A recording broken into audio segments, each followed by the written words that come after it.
আজকে আমরা আলোচনা করব প্রেজেন্ট পারফেক্ট, পাস্ট পারফেক্ট এবং ফিউচার পারফেক্ট টেন্সের গঠন সম্পর্কে। তোমরা যারা আজকের ভিডিওটা নতুন দেখতেছো, আমার পূর্বে 3টা ভিডিও আছে, টেন্স 1, 2, 3 এবং অক্সিলারি ভার্ব। সেই ভিডিওগুলো তোমরা ভালোভাবে দেখে নিবা, তাহলে তোমাদের পক্ষে টেন্স শেখা এবং বোঝা খুবই সহজ হয়ে যাবে। তার আগে তোমাদেরকে একটা কথা বলি, তোমাদের যদি এই চ্যানেলটি ভালো লেগে থাকে বা আমার ক্লাস বা লেকচার যদি ভালো লেগে থাকে, তাহলে চ্যানেলটিকে তোমরা অবশ্যই সাবস্ক্রাইব করে দিবা। এখন আমরা আলোচনা করব present perfect. Present perfect tense কোনটা? যে কাজটা এইমাত্র হয়েছে সেটা হচ্ছে প্রেজেন্ট পারফেক্ট, অর্থাৎ একটু আগে হয়েছে। যেমন আমি ভাত খেয়েছি, আমি ফুটবল খেলেছি, আমি লেখাপড়া করেছি, মানে একটু আগে করছি।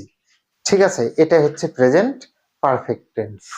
প্রেজেন্ট পারফেক্ট টেন্সের হ্যাঁ বোধক অ্যাফার্মেটিভ সেন্টেন্সে হবে সাবজেক্ট হ্যাভ হ্যাজ, ভার্বের ভি3 অর্থাৎ ভার্বের পাস্ট পার্টিসিপল অবজেক্ট। এটা না বোধক হবে সাবজেক্ট হ্যাভ হ্যাজ, তারপরে নট, তারপরে ভার্বের ভি3 যোগ অবজেক্ট। এটা হচ্ছে না বোধক। তারপর প্রশ্নবোধক হচ্ছে হ্যাভ হ্যাজ, সাবজেক্ট ভি3 অবজেক্ট। ঠিক আছে, যেমন আমি ভাত খেয়েছি, আমি ভাত খেয়েছি। তাহলে কি হবে? এখানে সাবজেক্ট হচ্ছে আই, আই এর পরে হ্যাভ হবে, ভি3 হচ্ছে ইটেন, ইট এট ইটেন, তাহলে ইটের ভি3 ইটেন রাইস। ঠিক আছে, এখন যদি এটা না বোধক হয়, আমি কি ভাত খাই নাই, তাহলে কি হবে? I have not eaten rice. এটা সাবজেক্ট হ্যাভ হ্যাজ, নট ভি3 অবজেক্ট। তাহলে I have not eaten rice. এখন যদি প্রশ্নবোধক হয়, আমি কি ভাত খেয়েছি, তাহলে শুধু হ্যাভ হ্যাজটা সামনে চলে আসবে। এখানে হ্যাভ আই ইটেন রাইস। এ হচ্ছে প্রেজেন্ট পারফেক্ট টেন্সের স্ট্রাকচার। এখন আমরা আলোচনা করব পাস্ট পারফেক্ট টেন্সের গঠন সম্পর্কে। পাস্ট পারফেক্ট টেন্স হচ্ছে অতীতের দুটো কাজের মধ্যে যে কাজটি আগে হয়েছিল সেটা হচ্ছে পাস্ট পারফেক্ট টেন্স। দুটি কাজে কিন্তু অতীতে হয়েছে, ঠিক আছে, যেটা আগে হয়ে গেছে ওটা হচ্ছে পাস্ট পারফেক্ট টেন্স, আর যেটা পরে হবে সেটা হবে পাস্ট ইনডিফিনিট টেন্স। এই টেন্সের গঠন হচ্ছে সাবজেক্ট হবে, সাহায্যকারী ভার্ব হেড হবে, ভার্বের ভি3 হবে, যোগ অবজেক্ট হবে। ঠিক আছে, যেমন আমরা স্টেশনে পৌঁছার পূর্বে ট্রেনটি ছেড়ে দিল। আমরা স্টেশনে পৌঁছার পূর্বে ট্রেনটি ছেড়ে দিল। তাহলে এখানে আগে কোনটা হয়েছে? আগে হচ্ছে ট্রেনটি ছেড়ে দিল, এটা হচ্ছে পাস্ট পারফেক্ট টেন্স। আর বা এটুকু তাহলে কি হবে? এটুকু হবে পাস্ট ইনডিফিনিট টেন্স। ঠিক আছে,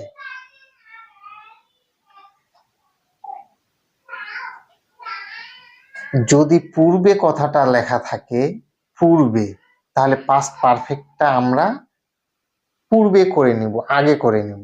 তাহলে ট্রেনটি ছেড়ে দিল, এটা পাস্ট পারফেক্ট। এটা পূর্ব লেখা আছে, পূর্বে লেখা আছে, এটা আমরা আগে করে নিব। তাহলে কি এখানে সাবজেক্ট হবে দ্য ট্রেন, দ্য ট্রেন, ও সাহায্যকারী ভার্ব হ্যাড, হ্যাড, তারপর ছেড়ে দেওয়া ভি3, the train had started, started. পূর্বে ইংলিশ কি? Before, before. আমরা স্টেশনে পৌঁছার পর, এটা হবে পাস্ট ইনডিফিনিট। পাস্ট ইনডিফিনিট হলে কি হবে? ভি2 হবে, সাবজেক্ট ভি2 হবে। তাহলে আমরা উই, পৌঁছার ভি2 হচ্ছে রিচ, রিচড, স্টেশনে দা স্টেশন,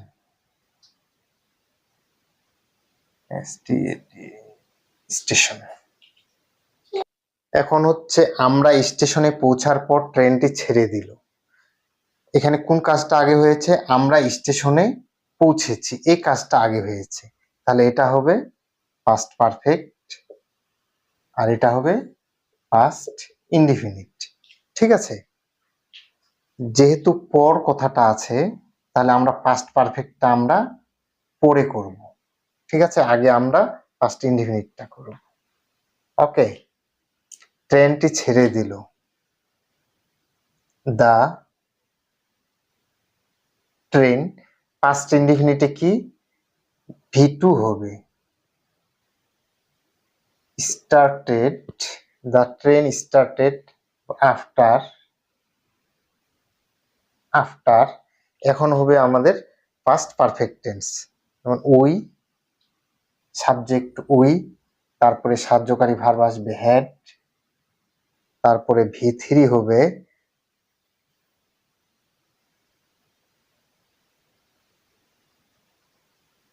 রিচড, অবজেক্ট হবে দা স্টেশন। ঠিক আছে, তোমরা এখানে একটা জিনিস লক্ষ্য করো, পূর্বে কথাটা যদি থাকে তাহলে আমরা পাস্ট পারফেক্টটা পূর্বেই করব। ঠিক আছে, আর যদি পরে কথাটা থাকে পর, তাহলে আমরা এই যে পাস্ট পারফেক্টটা এই যে পরে করব। আগে পাস্ট ইনডিফিনিটটা করে নেব, তারপরে আমরা পাস্ট পারফেক্টটা করব। খুব সহজ জিনিস। এখন আমরা আলোচনা করব ফিউচার পারফেক্ট টেন্সের গঠন সম্পর্কে। ফিউচার পারফেক্ট টেন্স কোনটা? ভবিষ্যতে দুটা কাজের মধ্যে যে কাজটা আগে হবে সেটা হচ্ছে ফিউচার পারফেক্ট টেন্স। যেমন সে আসার আগে আমি ভাত খেয়ে ফেলবো। সে আসার আগে আমি ভাত খেয়ে ফেলবো, তাহলে এই কাজটা আগে হবে, আমি ভাত খেয়ে ফেলবো। তাহলে এটা হচ্ছে ফিউচার পারফেক্ট টেন্স। ঠিক আছে, আর এই সে আসার আগে এটুকু হবে প্রেজেন্ট ইনডিফিনিট অথবা future indefinite tense. Future indefinite টেন্সের গঠন হচ্ছে subject, shall, will, have, V3, object. এটা ঠিক আছে। এখন আমি ভাত খেয়ে ফেলবো, এটা যদি ফিউচার পারফেক্ট হয়, ফিউচার পারফেক্ট হয় তাহলে হবে সাবজেক্ট হবে আই, শ্যাল, সাহায্যকারী ভাব শ্যাল, হ্যাভ, এখানে V3 হচ্ছে ইটেন, ইটেন অবজেক্ট হচ্ছে রাইস, রাইস। তাহলে যেহেতু আগে আছে তাহলে কি হবে? বিফোর, বিফোর সে আসার, এটা যদি প্রেজেন্ট ইনডিফিনিট করি হি, ভার্বের সাথে এস বা ইয়েস যোগ। ঠিক আছে, তাহলে I shall have eaten rice before he comes. এটা হচ্ছে ফিউচার পারফেক্ট টেন্স। আর ফিউচার পারফেক্ট টেন্স নেগেটিভ হলে শুধু কি হবে? এই যে শ্যাল উইলের পরে, এই যে শ্যাল বা উইলের পরে শুধু এই জায়গায় নট হবে, তাহলে ওটা নেগেটিভ হয়ে যাবে। আর প্রশ্নবোধক হলে শ্যাল উইলটা শুধু সামনে চলে আসবে, তাহলে এটা প্রশ্নবোধক হবে। এই হচ্ছে ফিউচার পারফেক্ট টেন্সের গঠন।